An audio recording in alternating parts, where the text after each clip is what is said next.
Bom, inicialmente, não se trata de um discurso de um presidente do Brasil na inauguração da Assembleia Geral da ONU. Se trata muito mais do discurso de um candidato à reeleição que se encontra muito inferiorizado em termos de intenções de voto. A consequência disso, o corolário dessa constatação, é que os temas de política doméstica dominaram, em grande medida, o discurso. Eu selecionei 8 temas principais do discurso. Desses 8 temas, apenas 2, meio ambiente e conflito na Ucrânia, configuram uma posição do Brasil no mundo. Os demais temas são absolutamente voltados para a realidade doméstica e a análise desses 6 temas voltados para a realidade doméstica, em contraste com apenas 2 da realidade internacional, eles são feitos de forma a configurar muitas distorções de análise. Então, minha primeira observação vai no sentido de que, infelizmente, o Brasil não se sentiu representado na inauguração da Assembleia Geral da ONU, porque o candidato não apresentou um pronunciamento oficial do presidente da República, mas muito mais uma plataforma eleitoral.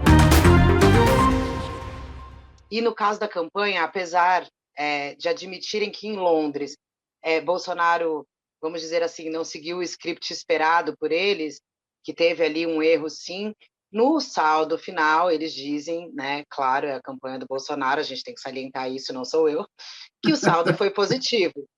Eles falam o seguinte, eles falam que antes de ir para Londres, Bolsonaro foi alertado do seguinte: olha, presidente, o senhor está indo para um funeral, um evento internacional importante, vamos tentar deixar a campanha de lado. Aí o que aconteceu? Sabiam que iam ter apoiadores do presidente lá.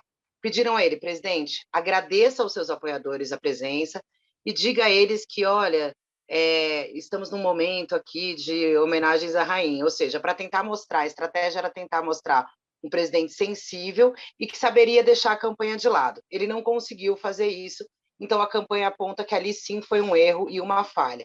Mesmo assim, em Londres, o balanço que eles fazem é que pelo menos um objetivo teria sido alcançado aí na visão deles. Conseguiram uma foto do Bolsonaro com o rei Charles. Agora, a foto em si, a avaliação cabe a todos aí, que é uma foto do Bolsonaro um pouco sorridente demais, né, para um filho que estava ali velando a mãe, a rainha. Aí a gente muda para a ONU. Na ONU, a avaliação de vários integrantes da campanha e de membros do governo que estavam ali na comitiva é que aí sim, na versão deles, foi um sucesso. O que eles dizem? Eles dizem que Bolsonaro conseguiu falar com setores importantes que eles acham, né, importantes estrategicamente na campanha.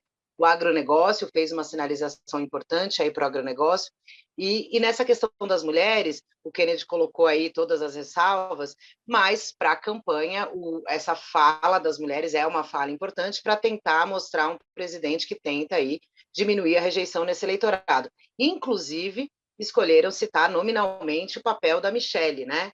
Enfim. E aí, para arrematar, o que me disseram os auxiliares do presidente, esse discurso na ONU foi construído a algumas mãos ali, né?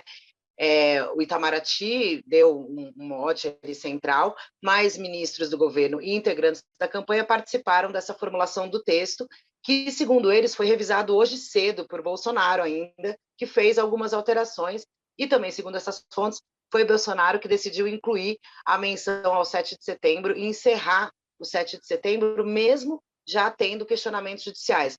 A campanha, quando ela faz essa ressalva de que houve erros, nesse caso de Londres, eles lembram justamente isso, de que eles pediam para o Bolsonaro não fazer esse discurso político para evitar questionamentos da oposição no TSE, o que já está acontecendo tanto em Nova York quanto na ONU, né? Mas nesse caso da ONU, o que dizem os auxiliares do presidente é que, assim, a gente conseguiu passar um recado, a gente mostrou para o mundo que a economia está indo bem, destacamos ali o auxílio, falamos com o agronegócio, falamos com as mulheres, e o presidente ainda também, né, obviamente, fez as críticas ao ex-presidente Lula, sem citá-lo nominalmente, cometendo ali algumas falhas, né, na sua colocação, enfim, da questão das condenações do ex-presidente Lula e tudo mais, mas o balanço final para eles foi positivo, e no da ONU foi um sucesso, é o que me disseram vários auxiliares do presidente que estão com ele lá nessa rodada no exterior, né?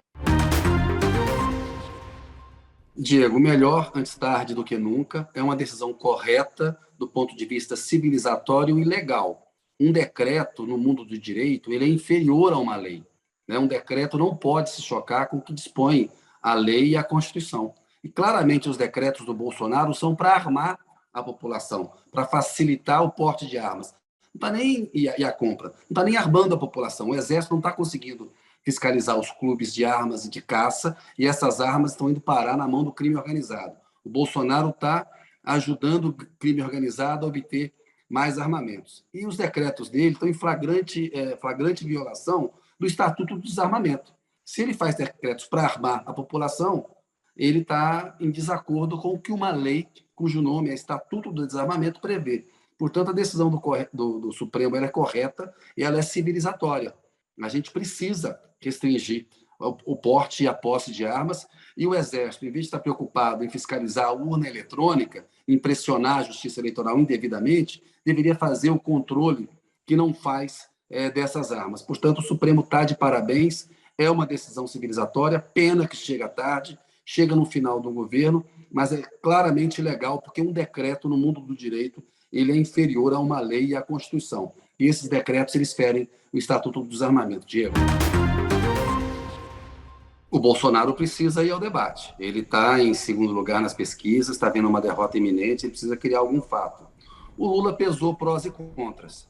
É um debate no qual ele avalia que não há um ambiente, eu acho que seguro para ele, no sentido de se sentir confortável para estar lá. Ele tem restrições ao formato, aos veículos, a forma como o SBT tem se conduzido na campanha, né? Ele vai dar uma entrevista para o Ratinho e avalia que assim ele fala com esse público que vê o SBT, e ele estava já com uma agenda programada na sexta e no sábado, né? Uma viagem, se não me engano, na sexta para o Nordeste, em sábado atos em São Paulo, e o debate você precisa se preparar.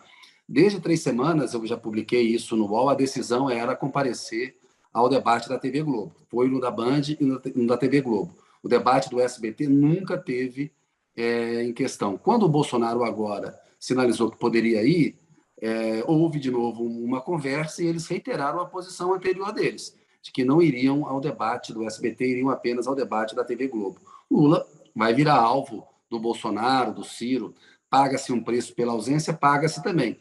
Mas o Bolsonaro estando lá, os outros candidatos não vão debater com uma cadeira vazia, vão ter que debater também com o Bolsonaro. E o Lula imagina que o debate da Globo é o que tem mais importância, é o do dia 29, é para o qual ele estava programado para se preparar. Então, foi uma decisão política que pesou prós e contras, e ele decidiu não ir. Já estava decidido, ele confirmou a decisão de não ir ao debate do SBT. Eu lembro que você tinha dado essa apuração já faz tempo, né, Kennedy, que a intenção do ex-presidente Lula era ir no debate da Band, aqui do UOL, né, da Folha e da Cultura, e encerrar com o debate da TV Globo. Essa era a intenção do petista já há algum tempo. Então haverá o debate no sábado, sem a presença de Lula, provavelmente com a presença de Bolsonaro e dos outros candidatos, Tebet, Ciro. E, é claro, o debate da Globo na semana que vem, quinta-feira. A gente vai acompanhar e trazer também as informações aí ao longo dos próximos dias. Qual?